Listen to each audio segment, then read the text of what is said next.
Hello friends, তো সবাই নিশ্চয়ই ভালো আছে, আমরাও ভালো আছি। তো সবাইকে আমার চ্যানেলে স্বাগত। যে যেখান থেকে ব্লগটা দেখছো আশা করি খুব ভালো আছে, সুস্থ আছে, আমরা ভালো আছি বলে তো চলে এসেছি একটা নিবাটাদের ব্লগ নিয়ে। তো সকাল সকাল ব্লগটা স্টার্ট করেছি, সঙ্গে থাকো, দেখতে থাকো সারাদিন কি করছি তোমার সঙ্গে পুরোটা শেয়ার করবো, সঙ্গে থাকো। তো ফ্রেন্ডস, সকালবেলা যখন তোমাদের দাদা মুখ ধুচ্ছিল তখন আমাকে বললো যে আজকে পরোটা করো। মানে চা খাচ্ছিলাম, চা খেতে খেতে আমাদের ডিসাইড হয় টিফিনে কি হবে আর দুপুরে রান্না কি হবে। তো যখন চা খাচ্ছিলাম দুজনে মিলে বসে, তখনই আমাকে বললো আজকে পরোটা করো। মানে ও যেদিনকে পরোটা বললে পরোটা করতে হবে, রুটি বললে রুটি, বা অন্য কিছু যদি টিফিন বলে সেটা আমাকে করতে হয়। আর আমি করেও দিই, কারণ আমি না করে দিলে কে করে দেবে, তাই না? তো এখানে তো আমরা মানে দুজনেই থাকি, তো সেক্ষেত্রে আমাকে তো করে দিতেই হবে। তো যাই হোক, বাড়ি গেলে ব্যাপারটা আলাদা। তখন আমার শাশুড়ি মা থাকেন, উনি করে দেন ছেলেকে বেশ ভালো করে আদর যত্ন করে। তো যাই হোক, আমি পরোটা করে দিলাম। আজকে পরোটার আলু ভাজা, এটাই আজকে টিফিনে হয়েছে। আমি পরোটা করলে না একটু নুন তো দিই, তার সঙ্গে কিন্তু চিনিও দিই, কারণ নুন আর চিনি দিয়ে মিক্সড করে মাখালে না পরোটা বেশ ভালো হয়। আর ও যখন পরোটা খায় তখন ওই ঘি দিয়ে ভেজে দিই, বাট আমি তো ঘি খাই না, মানে আমার ঘি ভালো লাগে না খুব একটা। তো সেই হিসাবে আমি কিন্তু সাদা তেল দিয়ে একটু ভাজি, মানে পরোটা যখন ভাজি সাদা তেল দিই। আর ওর যখন মানে তোমাদের দাদার কথা বলছি পরোটা করেই, তখন কিন্তু আমি ঘি দিই। যাই হোক, আর এই 4টে আলু বার করেছি। তো 4টে আলু মনে হচ্ছে কাটতে বেশি হয়ে যাবে, তো সেক্ষেত্রে 3টে আলু ভাবছি যে এখন মনে মনে 3টে আলু কাটবো, কেটে আলু ভাজবো। তো আলু ভাজা পরোটা আজকে করব টিফিনে। আর দুপুরে রান্না আজকে ভেবেছিলাম যে সেইভাবে খুব বেশি রান্না করব না, কিন্তু করব না করে অনেক রান্না হয়ে গেছে জানো। আজকে কী কী সবজি করেছি, কি রান্না করেছি তোমার সঙ্গে শেয়ার তো করবে অবশ্যই। রেগুলার যেমন শেয়ার করি, তো সেরকম আজকেও শেয়ার করব। তোমরা দেখবে আমি কি পরিমাণে আজকে রান্না করেছি, মানে কত কিছু রান্না করেছি। করতে করতে একটা দুটো করতে করতে অনেক রান্না হয়ে গেছে। আসলে আগের দিন সবজি এনেছিল অনেক, তোমরা আমার ভিডিওতে দেখেছো যে এক ঝোলা বাজার করে নিয়ে এসেছিল। তো ওখানে কিছু সবজি কালকে রেখে দিয়েছিলাম আজকে রান্না করবো বলে, আর কাল কিছু করেছিলাম। তো সেইগুলো যখন সব বার করেছি তখন ব্যাস একটা একটা একটা কাটতে কাটতে কাটতে দেখলাম অনেক সবজি কাটা হয়ে গেছে। মানে পাট করেছি, তো পাট করেছি বলে না অনেক সবজি হয়ে গেছে। যখন একসঙ্গে মিক্সড সবজি করি তখন কিন্তু অতটা মানে কিছু বেশি লাগে না, বাট আলাদা পাট করেছি বলে না অনেকটা সবজি হয়ে গেছে। তো যাই হোক, এখন পরোটা হয়ে গেছে, মানে এই পরোটাটা কিন্তু আমার, মানে আমি এখন নিয়ে বসলাম খাবো। তার মধ্যে দেখলে একটুখানি ছিঁড়ে খেয়ে নিয়েছি। আর আগে পরোটা কিন্তু 3টে ভেজেছিলাম, সেটা কিন্তু তোমাদের দাদাকে দিয়েছি, ও কিন্তু খেয়ে তাড়াতাড়ি করে বেরিয়েও গেছে। মানে আজকে একটু অফিসে তাড়াও ছিল, তো সেই মতো আর কি তাড়াতাড়ি চলে গেছে। মানে অন্য দিন ও 11টায় বেরোয়, যেহেতু কাছেই অফিস, মানে আমাদের বিল্ডিং থেকে অফিস দেখা যায়। তো সেক্ষেত্রে ওই 5-10 মিনিট আগে বেরোয়, কিন্তু আজকে একটু 11টায় বেরোয়, তো আজকে 10টাতেই চলে গেছে, কারণ একটু তাড়া আছে। সেই হিসাবে খেয়েও বেরিয়ে চলে গেছে। আর পরের যে প্লেটটা দেখলে ওটা কিন্তু আমি নিয়ে বসে খাচ্ছিলাম। তো যাই হোক, তোমাদের বললাম সবজি এই দেখো সব ক্যারি প্যাকেটে ভরে ভরে রেখে দিয়েছিলাম, কত সবজি দেখছো, একদম এক ঝুড়ি সবজি। তো যাই হোক, এগুলো বার করে কাটতে কাটতে অনেক হয়ে গেছে। যখন রান্না করছিলাম তখন আমি বলছি ও বাবা আজকে কি করে শেষ হবে, টাইমের মধ্যে এত সবজি হয়ে গেল রান্না আমার। মানে করতে করতে মানে কাটতে কাটতে আর কি এত রান্না কেটে ফেলেছি। এই দেখো এখানে মানে শিম কেটেছি, ভেতরে মূলো আছে, গাজর আছে, ওটা আলাদা করে ভাজবে বলে। কুমড়োটা কেটেছি, কুমড়োটা আজকে না কাটলে হতো না, কুমড়োটা রান্না করে নিতেই হবে চচ্চড়ি করার জন্য। তো কুমড়োটা মটরশুঁটি দিয়ে চচ্চড়ি করব। ওই সাইডে পেঁপে অর্ধেক ছিল, পেঁপেটা না কাটলেও হতো না, আজকে কেটে নিতেই হতো। পেঁপেটা রেখে দিয়েছি ডাল দিয়ে করব বলে। আর এদিকে আবার বেগুন কেটেছি, বেগুন ভাজবে বলে। এই যে এখানে 4-5 পিস বেগুন কেটেছি, এই বেগুনটা ভাজবো।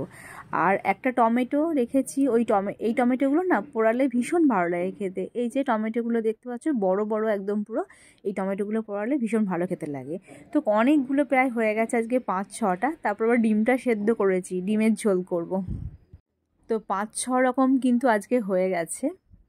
কেটেছি যখন তখন তো এগুলোকে উদ্ধার করতেই হবে, কিছু করার নেই। যাই হোক, বেগুনটা আমার মশলা মাখানো হয়ে গেছে, বেগুন এবার ভাজবো। অনেক কটা হয়ে গেল ঠিকই, কিন্তু সব অল্প অল্প কিন্তু করেছি, মানে অল্প অল্প হয়েছে আর কি। খুব অনেক কটা আইটেম হয়ে গেল, বাট বেশি পরিমাণ কিন্তু হয়নি। কুমড়োটা চচ্চড়ি করবো, কুমড়োটা অল্প আছে, ওদিকেও তাই ভাজিটা অল্প। আবার এদিকে পেঁপেটাও কিন্তু অর্ধেক ছিল, ওটা ডাল দিয়ে করব। তো অল্পই হবে আর কি। মানে অনেকগুলো হয়ে যাচ্ছে, বাট অল্প আছে। এই বেগুন ভাজা না এখন কত সুন্দর হয়। আর মনে আছে প্রথমবার, মানে আমার লাইফে প্রথম যখন একবার বেগুন ভাজি, অনেক আগে বেগুন ভাজছিলাম, তো সেই মানে ভাজতে ভাজতে পুড়িয়ে একদম কালো করে দিয়েছিলাম, মানে বুঝতেই পারিনি যে কখন বেগুনগুলোকে তুলতে হয়। আর বেগুন ভাজাতে কিন্তু অনেকটা তেল লাগে, মানে তেল খায়, প্রচণ্ড তেল খায় বেগুনে। তো অন্যান্য ভাজাতে কিন্তু অতটা তেল লাগে না, কিন্তু বেগুন ভাজাতে প্রচুর পরিমাণে তেল লাগে। আর যখন প্রথমবার ভেজেছিলাম, অনেক আগেকার কথা বলছি, তখন কিন্তু আমি তেলই দিইনি সেরকম, আর পুরো তেলটা একদম টেনে নিয়েছে আর বেগুনগুলো পুরো পুড়ে গেছে আর কি। ফার্স্ট টাইম তখন এক্সপিরিয়েন্সটা কেমন ছিল, বাট এখন তো সুন্দর ভালো হয়ে যায়। অ্যাকচুয়ালি সংসার করতে করতে সবাই শিখে যায়, রান্না করতে করতে সবাই কিন্তু সুন্দরভাবে শিখে যায়। প্রত্যেকটা মেয়ের ক্ষেত্রে কিন্তু হয়, প্রথমে কেউই কিছুই পারে না, তারপর যখন সংসারের মধ্যে সীমাবদ্ধ হয়ে যায় তখন আস্তে আস্তে করতে করতে কিন্তু সব কিছু সবাই শিখে যায়। আমিও সেরকম সব কিছু আস্তে আস্তে কিন্তু সব শিখে গেছে। এখন কিছু মনেই হয় না আমার কাছে, রান্নাটা মনে হয় যেন এই তো ব্যাস শুরু করলাম, এখনই শেষ হয়ে গেল, কিছুই মনে হয় না। তো যাই হোক, আমার কিন্তু প্রায় রান্না শেষের দিকে হয়ে গেছে। আর এখন আমি এই যে ভাতটা কিন্তু বসাচ্ছি, মানে ভাত হলো আর কি, জাস্ট এখন এই যে এই সাইডটা করে ভাতটা কিন্তু বসিয়ে নিচ্ছি। এইবারে দেখছি যে চালটা নিয়ে এসছে, মানে একই রকমই চাল আমাদের আনে আর কি, মানে চাল যেটা আনে সেটা হচ্ছে জিরাকাঠি চাল। তো এবারে যেটা নিয়ে এসছে যেটাও জিরাকাঠি, বাট ভাতটা হতে না একটু সময় লাগছে।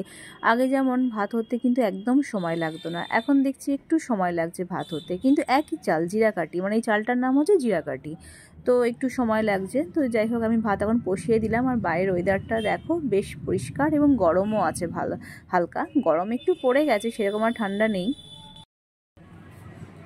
তো ফাইনালি রান্নাটা পুরো কমপ্লিট হয়ে গেল। এবার হচ্ছে ঘরটা মুছবো আর গ্যাসটা বসে করবো, এখনো করা হয়নি, তারপরে চান করবো। তো আজকে দুপুরের কি লাঞ্চ হলো তোমাদের সঙ্গে শেয়ার করলাম, কি কি রান্না করলাম আজকে, তো সেটা তো পুরো শেয়ার করেই দিলাম, আর কিছু বলার নেই। আর আমার রান্নাও কমপ্লিট হয়ে গেছে, এবার হচ্ছে চান করবো, চান করে তারপরে আবার দুপুরবেলা খাওয়া দাওয়া। আর তারপরে তোমার এখন বাজে হচ্ছে 1:10-15 মতো, তো 1:10-15 বাজে, তার করতে করতে হয়ে যাবে, মানে ও 2:15 বা 2টোর সময় খেতে আসবে আর কি। তোমাদের দাদার কথা বলছি, অফিস থেকে ও 2টোর দিকে আসে খেতে। তো এখন 1:15 বাজে, তার মধ্যে আমার এই কাজগুলো কমপ্লিট হয়ে যাবে, তারপরে চান করবো। ঠিক আছে, চলো সঙ্গে থাকো।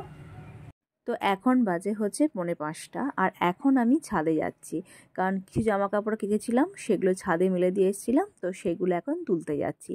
দুপুরের পর আর তোমাদের সঙ্গে সেইভাবে কিছু আমি শেয়ার করিনি, কারণ তারপরে কিছু কাজ ছিল, কাজ বলতে আমার ভিডিও এডিট করার, প্রসেসিং, আপলোডিং, এই কাজগুলো থাকে, তো সেগুলো করছিলাম। আর এখন বাজে 4:45, ছাদে আসলাম। দেখো ছাদ থেকে পিছনের ওয়েদার বলতে কি, এই যে ইছামতি নদীর যে একটা সুন্দর প্রাকৃতিক সৌন্দর্যের একটা ওয়েদার দেখাচ্ছি তোমাদের, সত্যি ভীষণ ভালো লাগছে। আর বেশ একটু পরেই মনে হচ্ছে সন্ধে হয়ে যাবে। ঠিক আছে, চলো আমি জামা কাপড়গুলো তুলে নিয়ে নিচে যাই। তো ফাইনালি নিচে চলে আসলাম, আর ব্লগটা কন্টিনিউ করব না, ব্লগটা শেষও করব। তো ঠিক আছে, চলো, ব্লগটা যদি ভালো লেগে থাকে তাহলে অবশ্যই লাইক করে দিও, আর যদি নতুন কেউ হয়ে থাকো তাহলে সাবস্ক্রাইব করে আমার পরিবারের বন্ধু হয়ে যেও। চলো এখনকার মতো টাটা বাই, আবার আশা করি তোমার সঙ্গে নেক্সট ব্লগে দেখা হবে, নতুন কোনো ব্লগ নিয়ে আবার হাজির হয়ে যাব। চলো, গুড নাইট।